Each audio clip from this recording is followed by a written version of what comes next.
Biblia inatuambia kuna mwenzetu alikaa miaka 38 anateseka, hana mtu wa kumtia milikani maji yanapofanyika yanapotea, na akawa anasema kwamba wenzao wana ndugu zao ambao maji yakitemuka wanakuja wanawasaidia, wanawapa, wanawaingiza.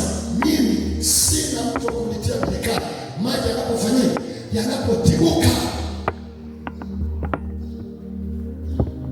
Kuna watu leo tuko makanisa, sio ugonjwa ule uwezo kupona, lakini huna daktari.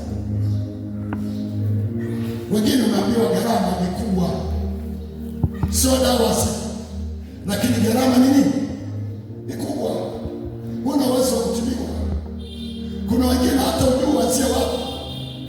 Huyu mama akasema sina mtu wa kunitia milikani maji yanapofanyika yanapotibuliwa.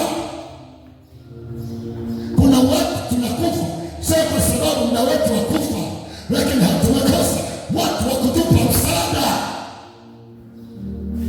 Jeko na familia, unajua kabisa mtoto akimaliza atakuwa nani, na kuna familia hata kama utasomesha haujui mtoto wako atakuja kupata kazi. Kwa nini? Huna connection. Kuna familia mtoto akizaliwa, yani baba kashajua mwanangu akimaliza chuo atafanya kazi. Kuna familia hata kama utasoma kuja kupata kazi unasubirishia muujiza. Huyu mtu akasema sina mtu wa kunitia milikani maji yanapotibuliwa, sina mtu wa kunishika mkono, sina mtu wa kunisaidia, sina mtu wa kuniinua.